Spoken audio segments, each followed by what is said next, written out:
वरिष्ठ विधायक भाटी तहसीलदार और कलेक्टर को कमरे में बंद करने की बात कह रहे हैं। हालांकि न्यूज़ 18 वीडियो की पुष्टि नहीं करता है।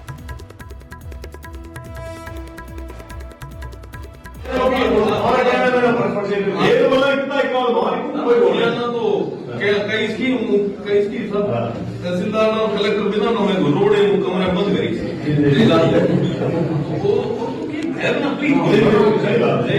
टाइट नहीं कर सकते नौकरी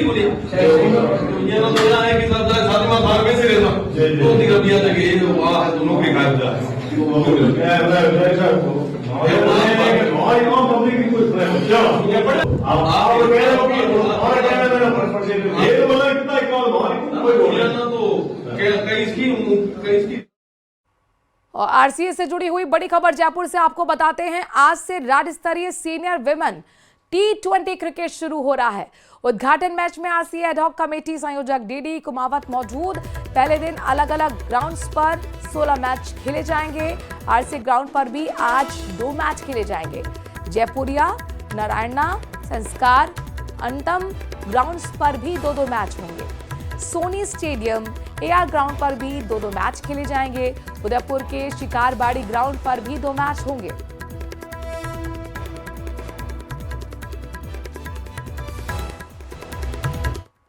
और अब बात राजनीतिक खबर की। पिछले 11 वर्षों से कुछ एक अपवादों को छोड़ दे तो बीजेपी और कांग्रेस पर अगर हम फाइट की बात करते हैं तो बीजेपी कांग्रेस पर भारी साबित होती रही है। शायद इसीलिए कांग्रेस ने चुनाव आयोग के खिलाफ मोर्चा खोल दिया है। पार्टी राहुल गांधी के वोट चोरी के मुद्दे को राष्ट्रव्यापी अभियान बनाने में जुटी है तो उस पर बीजेपी कड़ा पलटवार भी कर रही है।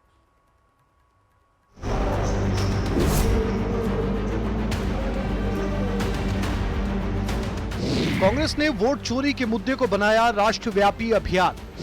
11 अगस्त को पार्टी बनाएगी बड़ा प्लान। वोट चोरी के आरोपों पर मदन राठौड़ का कड़ा पलटवार। 3 बार के सीएम का चुनाव प्रक्रिया पर सवाल उठाना समझ से परे।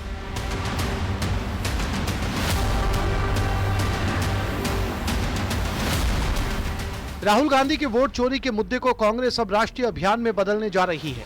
पार्टी अध्यक्ष मल्लिकार्जुन खड़गे 11 अगस्त को सभी राज्यों के प्रभारियों के साथ बैठक करेंगे, जिसमें राहुल गांधी के वोट चोरी के संदेश को जनता तक पहुंचाने के लिए रोड मैप पर चर्चा की जाएगी। उसे अंतिम रूप दिया जाएगा ताकि सत्तारूढ़ बीजेपी के खिलाफ धारणा की जंग जीती जा सके। लेकिन उससे एक दिन पहले ही यानी 10 अगस्त को राजस्थान कांग्रेस राहुल के संदेश को जन जन तक पहुँचाने में जुट गई है। पीसीसी मुख्यालय में राहुल गांधी की प्रेस वार्ता को दोबारा टेलीकास्ट किया गया। सभी पदाधिकारियों कार्यकर्ताओं को 1 घंटे की प्रेस वार्ता सुनाई गई। देश में राहुल गांधी जी ने कहा है लगातार कि वोट की चोरी से सरकारें बन रही है और उन्होंने तो अपनी प्रेस कॉन्फ्रेंस में पूरे देश के पत्रकारों को बुला करके कहा है कैसे इन्होंने वोटों की चोरी की है और उन्होंने सिद्ध भी किया। और इसका सबसे बड़ा सबूत ये है, आरोप लगा रहे हैं हम भारत के निर्वाचन आयोग पर और जवाब दे रही है भारतीय जनता पार्टी की अग्रिम संगठन। ये भारतीय जनता पार्टी के नेताओं को क्या तकलीफ है? भारतीय निर्वाचन आयोग क्यों नहीं कहना चाहता? उल्टा चोर कोतवाल को डांटे। निर्वाचन आयोग कह रहा है कि राहुल गांधी जी के अगर आरोपों में दम है तो वो शपथ पत्र पेश करें। कांग्रेस के आरोपों पर बीजेपी ने कड़ा पलटवार किया। पार्टी के प्रदेश अध्यक्ष मदन राठौड़ ने कहा कि जब कांग्रेस जीतती है तो चुनाव आयोग को धन्यवाद देती है, लेकिन हारते ही चुनाव आयोग को कोसने लगती है। मुझे तो तरस आती है राहुल गांधी पर कि जहां उनकी पार्टी जीतती है वहां तो वो धन्यवाद देते हैं और जहां वो हार जाते हैं वहां चुनाव आयोग को कोसते हैं। और अशोक गहलोत जी भी क्यों साथ दे रहे हैं? 3 बार के मुख्यमंत्री यूं ही बन गए क्या वो? पार्टी के अंदरूनी सूत्रों के अनुसार चुनाव लड़ने के अलावा धारणा की लड़ाई जीतना भी महत्वपूर्ण है ताकि बीजेपी का मुकाबला किया जा सके। कांग्रेस का मानना है कि बीजेपी पिछले 11 सालों से कांग्रेस के खिलाफ बड़े पैमाने पर दुष्प्रचार कर रही है, जिसका उनको फायदा हो रहा है। फिलहाल जयपुर में कार्यक्रम हुआ है, अब अगले दिन से हर जिले में कार्यक्रम शुरू किया जाएगा। देखना ये होगा कांग्रेस अपनी इस बात को कहां तक पहुंचाती है, इसका क्या इम्पैक्ट निकल करके सामने आता है। कैमरा पर्सन मान सिंह के साथ में अरबाज अहमद, न्यूज़ 18 के लिए। तो राहुल गांधी के वोट चोरी के आरोपों पर सियासत तो गरमाई हुई है, वहीं एक और मुद्दा है जिसको लेकर राजस्थान की सियासत लगातार हिचोले मार रही है। पूर्व सीएम अशोक गहलोत के पीएसओ की गिरफ्तारी के मामले में सियासत तेज हो गई है। मंत्री जोगाराम पटेल ने कहा कि यह जांच का बड़ा मुद्दा है। वहीं केंद्रीय मंत्री गजेंद्र सिंह शेखावत ने भी इस मामले पर अपना बयान दिया है। कानून अपना काम करता है, हर गलती कीमत मांगती है। अगर पूर्व मुख्यमंत्री माननीय अशोक गहलोत जी का पीएसओ, उनका सुरक्षा गार्ड, उनके हरदम साथ रहने वाला व्यक्ति भी पेपर लीक में इन्वॉल्व हो, पूरी जांच करने के बाद वो और उसका पुत्र पकड़ा जावे तो बहुत ही गंभीर विषय खड़ा करता है कि माननीय अशोक गहलोत जी के राज में उनके साथ रहने वाले लोग ही पेपर लीक में पकड़े गए तो और कितने लोग इन्वॉल्व होंगे।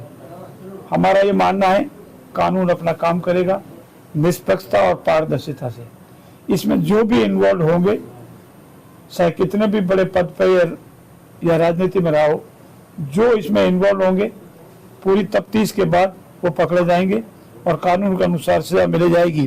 देखिए, मुझे लगता है कि हमको इस दृष्टिकोण से देखने के बजाय ये देखना चाहिए कि एक अपराधी गिरफ्तार हुआ है। अब अपराधी के सूत्र कहाँ तक थे ये जांच का विषय, अनुसंधान होगा, उसके बाद में सब कुछ सामने आ जाएगा।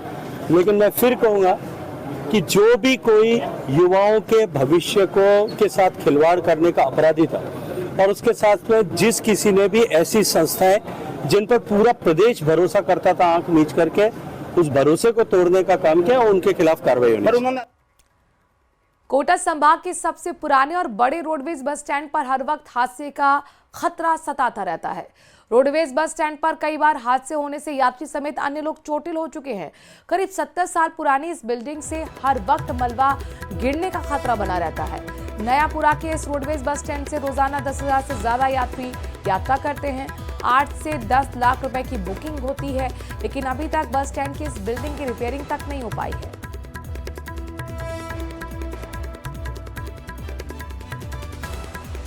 केंद्र बस स्टैंड है, यहाँ पर दुनिया की पब्लिक आती है, मगर बस स्टैंड की हालत देखो, ये देखो इधर पीछे की तरफ से या किसी के ऊपर यात्री के ऊपर गिर जाए, दुर्घटना हो जाए तो इधर कोई ध्यान नहीं देती और ये पानी गिरता तो पूरा बस स्टैंड छूटा, ये पिल्लर वगैरह गिर जाए यात्रियों के ऊपर। अब ये पूरी बुकिंग के ऊपर देखो, ऊपर आपको दिख रही होगी। यहाँ पे जनता इतनी परेशान हो रही है, जब बारिश होती है तो चारों तरफ से छतें छुप जाती हैं, जब छतें छुप जाती हैं तो ये पप्पड़ भी गिर जाते हैं, परेशान हो जाते हैं यात्री, उनको बैठने की जगह नहीं है। इसमें नव निर्माण किया जाए या रिपेयरिंग की जाए और आगे प्रोसेस जारी है। और अगर कभी ऐसा बारिश वगैरह में कोई चूना वगैरह या सीमेंट वगैरह गिरने की संभावना होती है तो पैसेंजरों को पहले ही वहां से हटा के दूसरी जगह शिफ्ट कर दिया जाता है। राजस्थान में जुलाई महीने में रिकॉर्ड तोड़ बारिश के बाद अब अगस्त के पहले 10 दिन पूरी तरह से सूखे की चपेट में नजर आ रहे हैं। प्रदेश में जहां जुलाई में पिछले 70 वर्षों का रिकॉर्ड टूट गया, तो वहीं अगस्त ने कम बारिश के लिए नया रिकॉर्ड बना दिया है। मौसम वैज्ञानिकों के मुताबिक 1 से 10 अगस्त तक राज्य में औसत के मुकाबले 64% कम बारिश दर्ज की गई है। तो एक बार फिर राजस्थान के लोगों को गर्मी का सामना करना पड़ रहा है, उमस का सामना करना पड़ रहा है और इंतजार राजस्थान के लोगों को झमाझम बारिश का है। अगर ये 10 दिन की बात करते हैं पिछले, यानी कि अगस्त महीने के 64% कम बारिश दर्ज की गई। जायजा लिया हमारे संवाददाता अरबाज ने। मानसून ने अपनी रफ्तार काफी धीमी कर ली है। जुलाई में जिस तरह से ताबड़तोड़ बारिश हुई, अगस्त बहुत ज्यादा सुस्त नजर आ रहा है।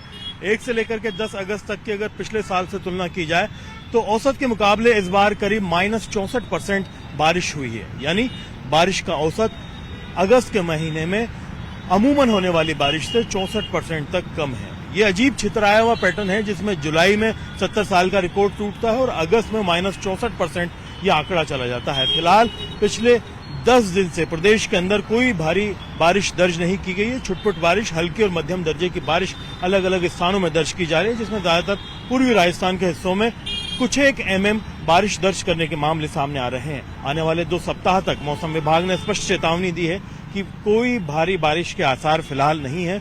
अगस्त के अंतिम सप्ताह में फिर से मानसून रफ्तार पकड़ सकता है। मानसून की टर्फ लाइन पंजाब के आगे तक और जो भारत के दूसरे राज्यों की सरहदों तक जो है गुजर रही है, लेकिन राजस्थान में उसका इम्पैक्ट फिलहाल पड़ता हुआ नजर नहीं आ रहा है।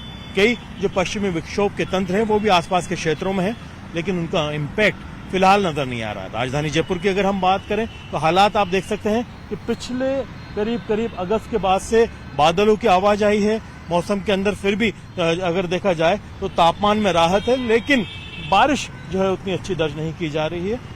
2 दिन पहले यहां पर दिल्ली की तरफ से विकसित हुए एक विक्षोभ के बाद में हल्की फुल्की बारिश जरूर देखने को मिली थी। उसके बाद से ही लगातार मौसम के अंदर जो शुष्क एक तरह से माहौल है वो बना हुआ है। फिलहाल राजस्थान की अगर बात की जाए तो मौसम के अंदर यही बदलाव जारी रहेगा। अगले 2 सप्ताह तक कोई भारी बारिश नहीं होगी, लेकिन सितंबर की शुरुआत और अगस्त के अंतिम दौर में फिर से मानसून रफ्तार पकड़ सकता है, ऐसा विशेषज्ञों का अनुमान है। बारिश का जो कुल आंकड़ा है वो 430 mm के आसपास पहुंच चुका है। 435 mm राजस्थान का कुल बारिश का मानसून मीटर का औसत माना जाता है। कैमरा पर्सन अविनाश के साथ में अरबाज अहमद, न्यूज़ 18।